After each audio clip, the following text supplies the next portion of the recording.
क्या जो गीत अभी कह रहा था सबका वही अनुभव है। बाबा हमेशा हमारे नैनों में बसे हुए रहते हैं और हर पल में हमारे कानों में कुछ कहते हैं या हमारे कान दूसरी कुछ बातें सुनते हैं और जो हमारे नैन हैं, नेत्र हैं, उनमें कुछ और भी बसता है। ये जो स्थूल संसार है, बाबा कहते हैं जो अभी दिखाई देता है ये फिर नहीं दिखाई देगा, ये विनाश को प्राप्त होने वाला है। इसके बाद नई दुनिया आने वाली है। ये चीची दुनिया है। जो दुनिया आने वाली है वो गुलगुल दुनिया है। तो अगर कोई दुनिया भी दिखाई देती है, मुरली में यही था कि ये जो सारा ड्रामा है ये दो शब्दों में इसका सार आ जाता है, कल और आज। था ना मुरली में। बाबा के कहने का तरीका कितना अच्छा है। कल और आज दो शब्दों में सारा ड्रामे का रहस्य आ जाता है। कल ये दुनिया क्या थी, भारत क्या था और आज क्या है, और फिर कल जो आने वाला है उसमें फिर ये क्या होगा। ये कल और आज दो शब्दों में सारा ड्रामा घूम जाता है हमारे सामने। तो ये दुनिया दिखाई देती है, कल वाली, आज वाली, या जो कल आएगी वो, या बाबा समाया रहता है। क्योंकि बाबा कहते हैं कि ये आंखें धोखा दे जाती हैं। सूरदास की कहानी आपने सुनी होगी कि भाई आंखों ने धोखा दिया,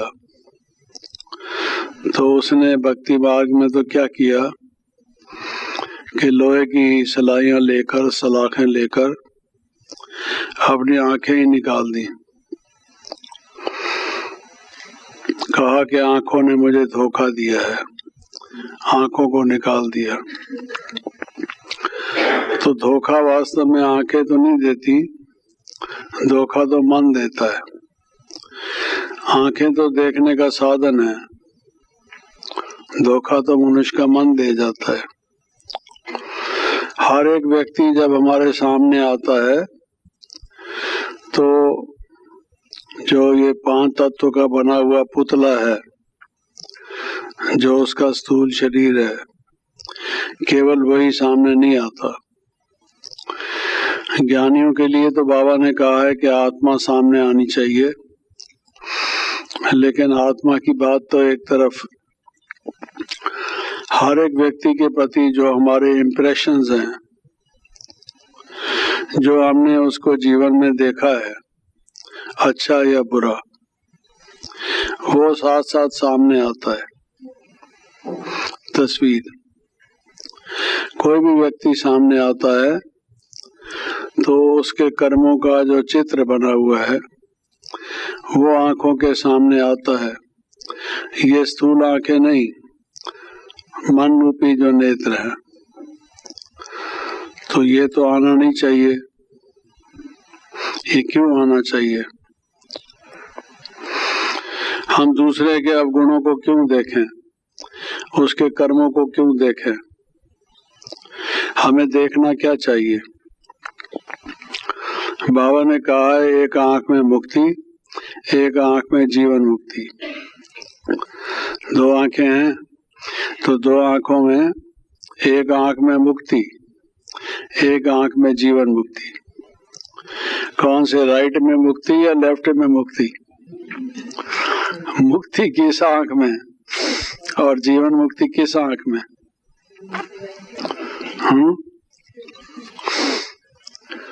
ये तो नहीं बताया ना बाबा ने। किस आंख में मुक्ति, किस आंख में जीवन मुक्ति। लेकिन ये बाबा ने बताया हुआ है, पहले मुक्ति धाम जाएंगे फिर जीवन मुक्ति धाम आएंगे। मुक्ति धाम जाने के बिना जीवन मुक्ति धाम में नहीं आ सकते, पहले मुक्ति धाम में जाएंगे, पहले मुक्ति फिर जीवन मुक्ति।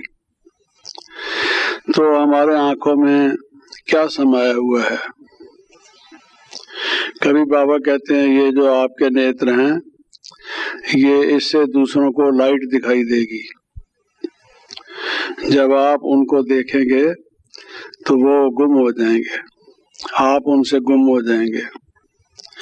आपको वो जो पहले 1 मिनट पहले देख रहे थे वो दिखाई न देकर आपकी जगह पर लाइट ही लाइट दिखाई देगी।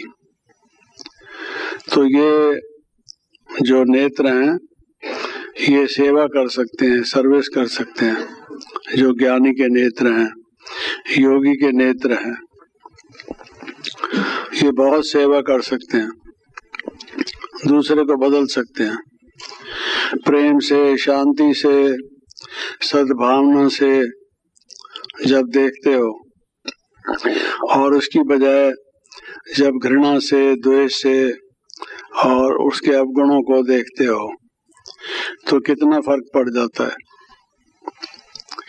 तो बाबा ने जो हमें बदला है, बाबा के नेत्रों में क्या है? हम आत्मा हैं, हम प्यारे बच्चे। बाबा कहते हैं कि आप साधारण रूप में हो, आपको नहीं मालूम। मुझे तो आपका जो भविष्य का डबल क्राउन रूप है, 2 ताज वाला देवी देवता रूप, वो देखने में आता है। कहते हैं ना, बच्चे बच्चे बच्चे तेरी मुट्ठी में क्या है? क्या होता है मुट्ठी में नहीं मालूम मनुष्य को, लेकिन बाबा को जो हमारी मुट्ठी में है वो देखने में आता है।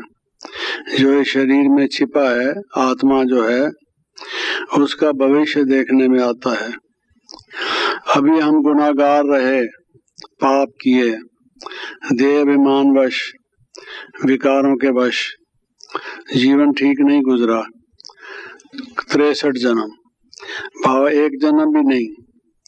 बाबा कहते हैं जन्म जन्मांतर के पापी हैं, जन्म जन्म के। लेकिन बाबा को क्या देखने में आता है कि अब ये समय आ गया है, अब ये बच्चे फिर गुलगुल बनने वाले हैं। इसलिए वो मीठे बच्चे कहना छोड़ते नहीं और प्यार हमारे ऊपर बरसते रहते हैं। हमारे ऊपर कृपा दृष्टि उनकी बनी रहती है, क्योंकि वो यही देखते हैं कि ये बदलने वाले हैं। तो ऐसे जो बाबा हैं, वास्तव में हमारे नेत्रों में वही बसे हुए होने चाहिए। लेकिन फिर देह अभिमान के वश बाबा को भूलकर और बातें मनुष्य के मन में ख्याल में आ जाती हैं। अगर यही याद रहे, बाबा ही मन नेत्रों में बसा रहे, बेड़ा ही पार है, कल्याण हुआ ही पड़ा है। फिर तो जल्दी हमारी मंजिल नजदीक आ जाए, सत्सुग आ जाए। लेकिन फिर ओझल हो जाता है और हल पल हमारे कानों में कुछ कहते हैं। गीत कह रहा था कि बाबा हर पल हमारे कानों में कुछ कहते हैं। बाबा कहते हैं तुम परमत की बातें सुनते हो, मनुष्य मत को सुनते हो, शास्त्र मत को सुनते हो, तो गलत सुनते हो। इसलिए बाबा कहते हैं हियर नो इविल, इविल बातें सुनते हो तो फिर कैसे ठीक होगे। बंदर होते हैं, बंदरों की मिसाल जैसे महात्मा गांधी रखता था, तो बाबा कहते हैं भाई वो बंदर को जैसे दिखाते हैं, hear no evil, talk no evil, see no evil. तो बच्चे इविल सुनना बंद करो। पाप का सुनना और सुनाना बंद।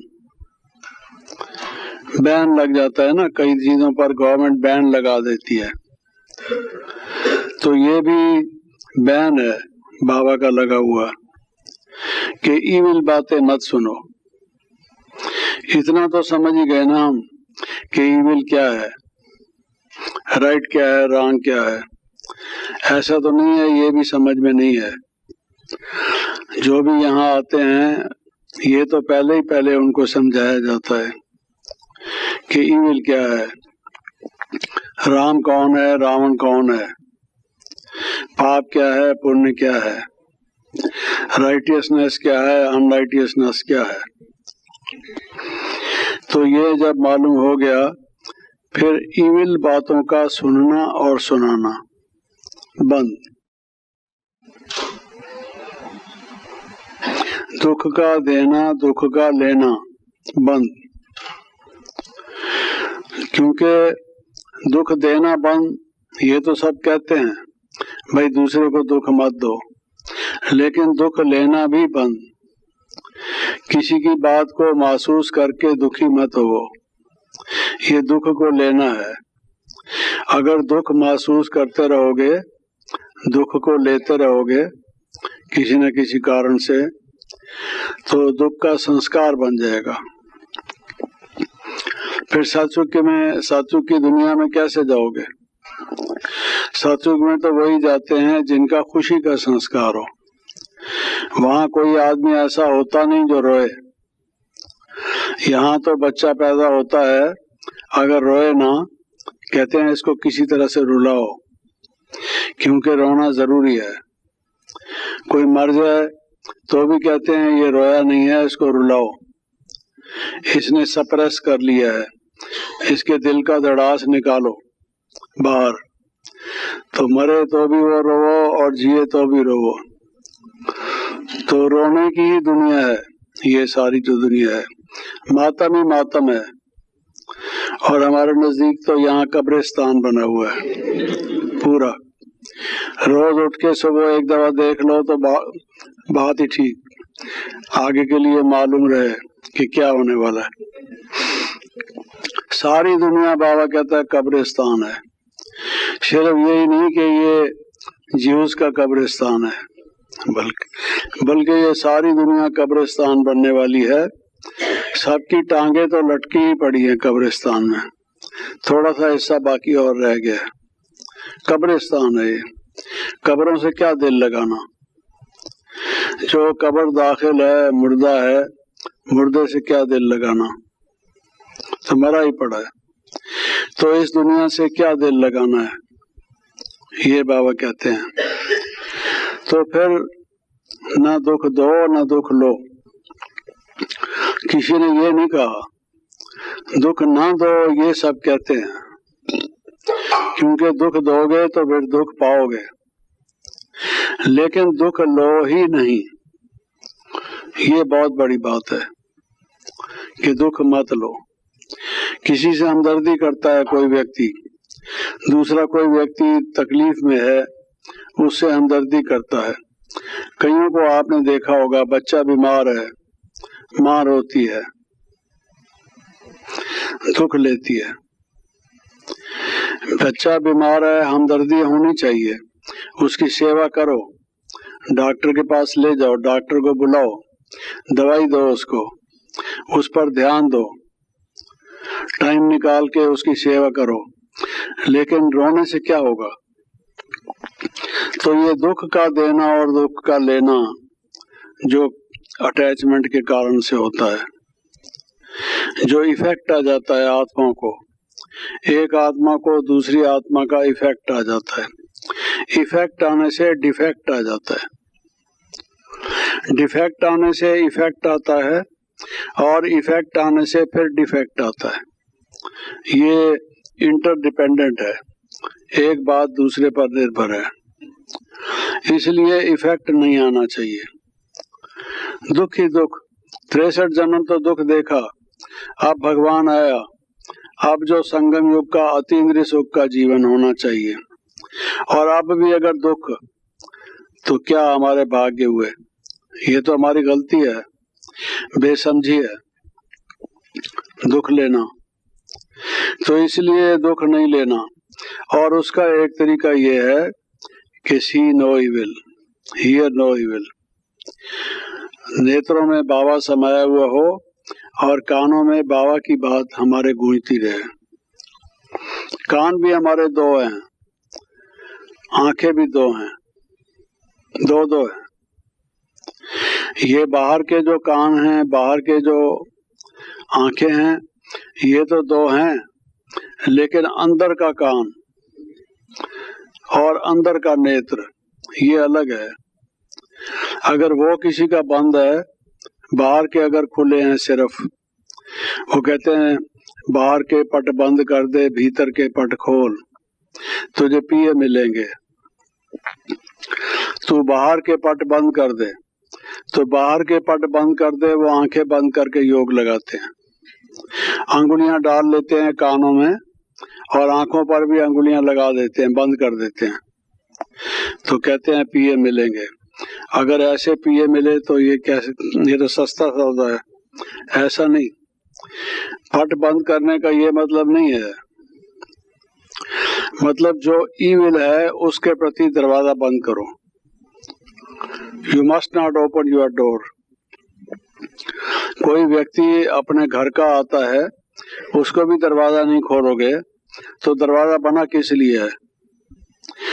अगर मान लीजिए जो खराब व्यक्ति है, कोई मर्डरर है, कोई रेपिस्ट है, कोई बैंडिट है, वो घर में आने की कोशिश करता है, तो दरवाजा उसके ऊपर बंद करोगे। कहाँ बंद करना है, कहाँ खोलना है? तो बाहर के पट बंद कर दे, भीतर के पट खोल। तो जो ईविल है उसके प्रति ये दरवाजा बंद करो। आंधी आती है, मिट्टी आती है, खराब चीज आती है, दरवाजा बंद करता है व्यक्ति। दरवाजा है इसलिए, आने के लिए भी है, जाने के लिए भी है, रोकने के लिए भी है। और अंदर के पट खोल, जो ये हमारे नेत्र हैं, बाहर से तो नहीं शिव बाबा दिखाई देंगे। जो नेत्रों में समाये होंगे वो इन नेत्रों की बात तो नहीं है, वो तो जो हमारे भीतर का नेत्र है। मन की आंखें खोल बाबा, मन की आंखें खोल, तोल सके तो तोल बाबा, मन की आंखें खोल। तो वो मन की आंख खोलने की बात है, जो तीसरा नेत्र है, ज्ञान का चक्षु है, जिसके लिए बाबा कहते हैं कोई तो पूरा खोले हैं किसी ने आंखें, और कोई अभी भी जो है सुस्ता रहे हैं, पूरी तरह से आंखें खुली नहीं है। कोई व्यक्ति ठीक तरह से काम नहीं करता है, देखकर नहीं चलता है, ठोकर खाता है, रास्ते में चीजों को गिराता जाता है, जो आता है उसे टक्कर लगाता है, तो हम कहते हैं देख रहा है, नहीं देख रहा है, देख के चलो। आंखें तो खुली होती हैं, लेकिन खुली होते हुए देखते हुए भी नहीं देखता, देखते हुए भी नहीं देखता, क्योंकि उसका मन कहीं और देख रहा होता है। स्थूल नेत्र सामने देख रहे होते हैं, मन कहीं और देख रहा होता है। एक आदमी बैठा था, हाथी गुजरा उधर से, और फिर बाद में उसका महावत आया, तो बोलता है इधर से हाथी गुजरा है? कहता है मुझे तो नहीं मालूम, मैंने देखा तो नहीं। इतना बड़ा हाथी गुजरा है, तुमने देखा नहीं? तुम यहीं था या कहीं था? कहता है था तो नहीं। तो हाथी नहीं दिखाई दिया तुम्हें? नहीं दिखाई दिया। क्यों नहीं दिखाई दिया? क्योंकि मन से कहीं और देख रहा था, वहां प्रेजेंट होते हुए भी मन से एब्सेंट था, वो उसने नहीं देखा, देखते हुए भी नहीं देखा। तो बुराई को देखते हुए भी ना देखो, बाबा कहते हैं सुनते हुए भी ना सुनो, देखते हुए भी ना देखो, ओवरलुक करो, ओवरलुक करो उसको। और जो अच्छाई है उसको सुनो, उसको धारण करो। तो जो भीतर के नेत्र हैं, उनसे शिव बाबा को देखना है। वो अगर टिकटिकी वहां बंधी रहे, बाबा हमें याद रहे, मन का आँख, मन का नेत्र हमारा खुला रहे, और भी जो बाबा के बोल हैं वो याद आते रहें, क्योंकि वो बोल समय पर याद नहीं आते। बाबा की जो दी हुई शिक्षा हैं वो समय पर याद नहीं आती। उस समय मनुष्य भूल जाता है, बाद में कहता है हाँ बाबा ने कहा तो था। किसी के पास बंदूक हो, तलवार हो, और जब कोई दुश्मन आए उस पर हमला करे तो वो बंदूक कहाँ है, तलवार कहाँ है, उसको ये ख्याल में ही ना हो, ढूंढता रहे तो नुकसान तो हो जाएगा, दुश्मन तो वार कर जाएगा। इतनी उम्र तक बंदूक रखी और तलवार रखी और वक़्त पर काम ना आई, वो किस फायदा, क्या फायदा उसका? कोई फायदा ना हुआ ना। तो वो औजार, हथियार, जो वेपन है वो बेकार हो गया। तो बाबा कहते हैं ये जो ज्ञान है ये शस्त्र है। आप लोग योद्धा हैं, स्पिरिचुअल आर्मी है, आपकी माया से लड़ाई है, और इस लड़ाई में आपके जो शस्त्र हैं, ये ज्ञान की जो बातें आप सुनते हैं वो शस्त्र भी हैं, वो ढाल भी हैं, तलवार भी हैं और ढाल भी हैं। वो अगर समय पर आपके पास में ना आई तो फिर उनका फायदा क्या हुआ? चीज वो जो वक़्त पर काम आए। इसलिए ये जो बाबा की बातें हैं, जो बोल हैं बाबा के, वो हमारे मन में समय पर आने चाहिए। वो तब होगा जब हमारे मन में चलते रहें।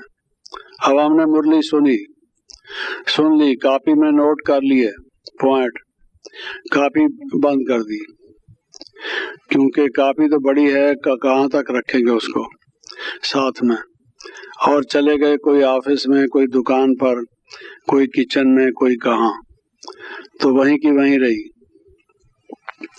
वो पैदा होता है ना, कहते हैं वो रोता है बच्चा, वहाँ वहाँ वहाँ वहाँ करता है जब पैदा होकर रोता है। तो किसी ने पूछा ये वहाँ वहाँ क्या करता है? कहता है धर्मराज जी वहाँ की वहाँ रही। जब ये गर्भ में था कहता था हे धर्मराज जी मुझे निकालो, फिर मैं पाप नहीं करूँगा जो किया है, निकालो, एक दफा निकालो, चांस दो मुझे। निकाला उसको, निकाला, जब बाहर निकल आया तो कहता है वहाँ वहाँ वहाँ। धर्मराज जी वहाँ की वहाँ रही, अब आगे देखेंगे, फिर उसको खत्म कर देता है। तो ये वहाँ की वहाँ छोड़ देते हैं हम, सुनी हुई। वो कहते हैं भाई उठे, पलड़ा झाड़ दिया। भारत की भाषा में यही कहते हैं कि पलड़ा झाड़ दिया। सुना पहले झोली भरी, बाबा के ज्ञान के रत्नों से झोली भरी, बुद्धि की झोली, ये झोली नहीं, बुद्धि की झोली भरी, फिर उसको झाड़ दिया, रखा कुछ भी नहीं, तो उसका क्या फायदा हुआ? तो वो बातें मनन करनी चाहिए, जुगाली करनी चाहिए, उसका सिमरन चलना चाहिए। आज क्या सुना था वो दोहराना चाहिए मन में, बिना दोहराने के, बिना रिपीट करने के वो स्थिर होंगी नहीं। दोबारा भी मुरली खोल के देखते नहीं, पढ़ते नहीं, दिन भर में भी उसको याद करते नहीं, और उस पर ध्यान देकर उसको फॉलो, उस पर एक्शन लेते नहीं, तो वो कोई ज्यादा फायदा नहीं होता। फायदा तो होता है, सुनते सुनते सुनते सुनते पत्थर भी घिस जाता है, फायदा तो होता है, लेकिन जितना फायदा होना चाहिए उतना फायदा नहीं होता। इसलिए इस बात का ख्याल रखना चाहिए कि जो बाबा की बातें हैं वो मन में हमारे आनी चाहिए। हर पल में बाबा हमें कुछ कह रहा है। बाबा के साथ रहने का, जो हम कहते हैं ना बाबा हमारा साथी है, साथी कैसे होगा? उसकी बातचीत को, किसी के साथ आप जा रहे हैं, न वो आपसे बोलता है न आप उससे बोलते हैं, न वो मुड़कर आपकी तरफ देखता है न आप उसकी तरफ देखते हैं, तो साथ का क्या फायदा हुआ? जिसके साथ जाते हैं तो एक दूसरे को देखते हैं, कोई बातचीत करते हैं, कोई लेन देन होता है, तभी तो उस साथ का मजा होता है, उसका अनुभव होता है, भाई ये साथ है। तो बाबा हमारे नेत्रों में रहें और बाबा की बात हमारे मन में चलती रहे, गूंजती रहे, तभी बाबा का साथ हमारे साथ है। तब हम कह सकते हैं बाबा हमारे साथी हैं, वरना तो कहने की बात है सिर्फ। तो इस बात का हमें ख्याल रखना है। ओम शांति।